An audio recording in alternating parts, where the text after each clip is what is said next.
તો ગરમીને લઈને હવામાન વિભાગની મોટી આગાહી। ગરમીનું આજે ઓરેન્જ એલર્ટ જાહેર।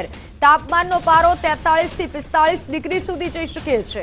19 થી 23મીએ મહત્તમ તાપમાન 43 ડિગ્રી જઈ શકે છે। આગાહીને લઈને એએમસીની શહેરીજનોને અપીલ।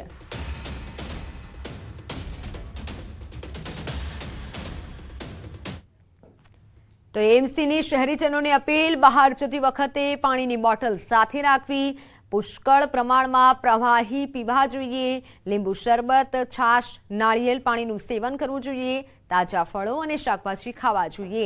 તીખું ખાવાનું પણ કહેવામાં આવ્યું છે। સાથે આહારમાં વધુ પડતું પ્રોટીન અને વાસી ખોરાક લેવાનું ટાળવું જોઈએ।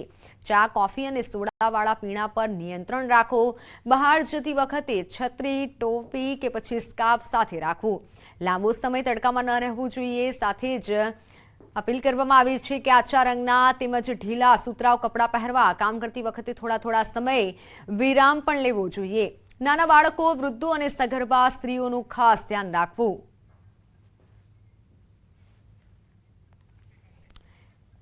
અને વાત હવે લૂ લાગવાના લક્ષણોની, તો ખૂબ પરસેવો થવો અને અશક્તિ લાગવી, માથાનો દુખાવો, ચક્કર આવવા, ચામડી લાલ કે સૂકી થઈ જવી, ગરમ થઈ જવી, સ્નાયુઓમાં દુખાવો થવો, અશક્તિ આવવી, ઉબકા અને ઉલટી થવી।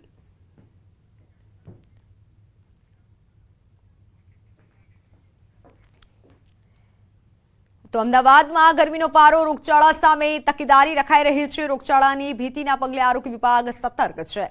અમદાવાદમાં ફૂડ વિભાગના દરોડા, જેમાં સપ્તાહમાં 92 શંકાસ્પદ નમૂના લેવાયા છે। લસ્સી, છાશ, મસાલા, તેલ સહિતના નમૂના લેવાયા છે। લસ્સીના 2, છાશ દહીંના 8, મેંગો મિલ્ક, કેરી અને શેરડી રસના 7 જેટલા નમૂના લેવામાં આવ્યા છે। કાધા તેલના 3 અને બેકરી પ્રોડક્ટના 3, મસાલાના 38 નમૂના લેવામાં આવ્યા છે।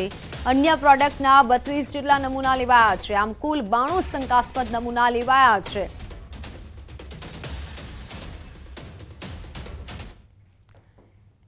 અન્ય મહત્વના સમાચાર, ગરમીમાં નહીં મળે કોઈ રાહત, એટલે કે હજુ પણ તાપમાન વધશે। જી હા, ગુજરાતવાસીઓ આખરી ગરમી માટે તપવા તૈયાર થઈ જજો। હવામાન વિભાગે ગરમી અંગે મોટી આગાહી કરી છે।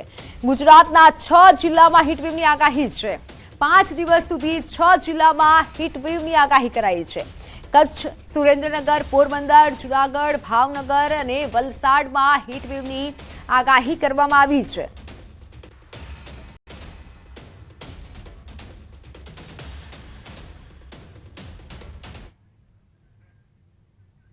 અન્ય મહત્વના સમાચાર પર નજર કરીએ તો મદ્રેસાઓમાં સર્વે અંગે શિક્ષણ વિભાગથી નિવેદન સામે આવ્યું છે।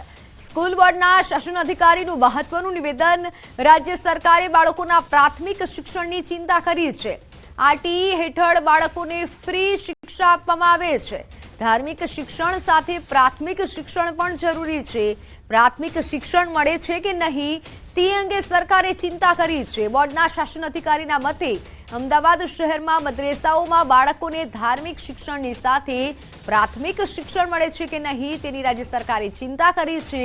હાલમાં શહેરમાં 175 મદ્રેસા આવેલા છે અને આ મદ્રેસા દીઠ 2 શિક્ષકો સર્વે કરી રહ્યા છે। એટલે કે સર્વે ટીમમાં મુસ્લિમ શિક્ષકો પણ સામેલ છે અને ફોર્મેટ પ્રમાણે માહિતી મંગાવાઈ રહી છે, જેમાં મદ્રેસા તરફથી પણ સરકારી એટલે કે સહકાર મળી રહ્યો હોવાનું તેમણે ઉમેર્યું છે। એનસીપીસીઆરના પરિપત્ર અનુસંધાને રાજ્ય સરકાર તરફથી કામગીરી સોંપાઈ હોવાની વાત પણ તેમણે કરી છે।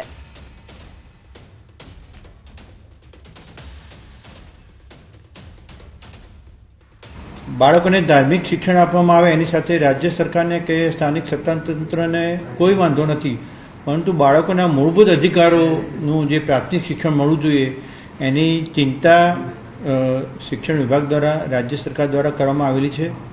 આજે જુદા જુદા સ્થળો પર 175 જગ્યાએ અમારી લગભગ દરેક ટીમની અંદર 2 સભ્યો છે। ખૂબ મોટી સંખ્યાની અંદર મુસ્લિમ શિક્ષકો જોડાયેલા છે। જે સ્થળો પર ગયેલા છે એ સ્થળો પર અમને ખૂબ સારો સહકાર આપવામાં આવેલો છે અને સ્થાનિક જે મૌલવીઓ છે એ મદ્રેસાની અંદર અમારા શિક્ષકોને આવકાર્યા। જે એમને ગૂગલ શીટ અમે એમને આપી છે, જે અમારું ફોર્મેટ છે, ફોર્મેટની અંદર સંપૂર્ણ માહિતી આપવા માટે અમને સહકાર મળ્યો છે અને રાજ્ય સરકારે આવા બાળકોના શિક્ષણની ચિંતા કરી છે। આવનારા સમયની અંદર વધુ સારું પ્રાથમિક શિક્ષણ આવા બાળકોને મળે, ધાર્મિક શિક્ષણની સાથે સાથે પ્રાથમિક શિક્ષણ પણ આવા બાળકોને મળે એ માટે સૌનો સાથ ને સહકાર મળ્યો છે. NCPCRના પત્રના અનુસંધાને રાજ્ય સરકાર શિક્ષણ વિભાગ દ્વારા અમદાવાદ શહેરની અંદર જે બાળકો મદ્રેસાની અંદર ધાર્મિક શિક્ષણ પ્રાપ્ત કરે છે અથવા જે એમને શિક્ષણ આપવામાં આવે છે એનો સર્વે કરવા માટેની આજે કામગીરી હાથ ઉપર ધરેલી છે. અમદાવાદ શહેરની અંદર 175 આવી જગ્યાઓ છે કે જ્યાં આવા બાળકો અભ્યાસ કરે છે. તો ધમકી વિવાદ મુદ્દે મનસુખ વસાવાનું મોટું નિવેદન સામે આવ્યું છે. ચૈતર વસાવા પર મનસુખ વસાવાએ પ્રહાર કર્યા છે. ચૈતરને નોર્મલ જ્ઞાન નથી, બધા પીધેલા હતા. ચૈતરને લઈને આખો ડ્રામા સર્જાયો છે. અમે 15 લોકો હતા, તે 150નું ટોળું લઈને આવ્યા. MLAને ન શોભે તેવું વર્તન અમારી સાથે કર્યું. કર્મચારી બોલી પણ ન શકે તેવું વર્તન કર્યું. ગુંડાગીરી કરી ડરાવતા તેમની માનસિકતા છે. જૂના વિડીયોને લઈને ટીડીઓને ધમકાવ્યા હતા. ચૈતર વસાવાને ગુનાહિત કૃત્યવાળા માણસ ગણાવ્યા.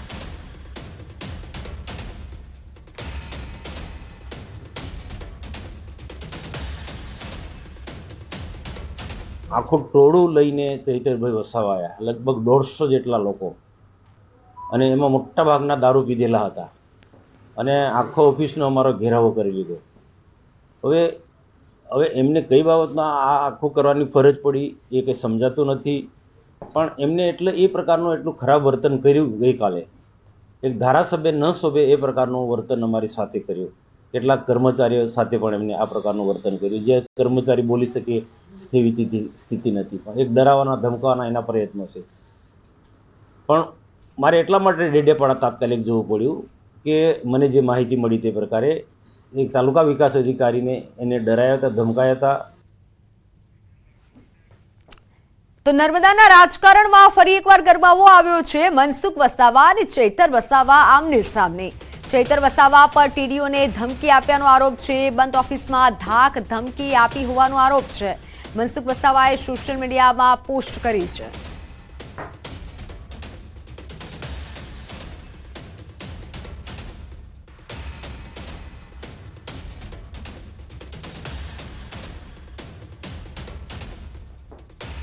તમારે અંદર બેવાનો અધિકાર નથી. તમારે આતંકવાદીતા લાગે. તમને નથી બોલાયા. ના તમને નથી બોલાયા. ગામ તરીકે અમે આવીએ છીએ. સાહેબ અમારા ગામમાં મારા નામનો તમે ઉલ્લેખ કર્યો છે. ઉલ્લેખ કર્યો છે તમે નામ અંદર ઉલ્લેખ છે. તમે મારા નામનો ઉલ્લેખ કર્યો છે. હું અહીંનો ધારાસભ્ય છું.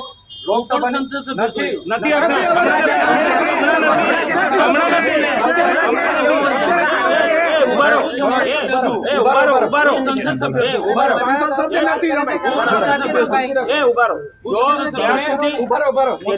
જ્યાં સુધી નવી સંસદની રચના ના થાય ત્યાં સુધી સંસદ સભ્યો ચાલુ રહે. મનસુખ વસાવા અને ચૈતર વસાવા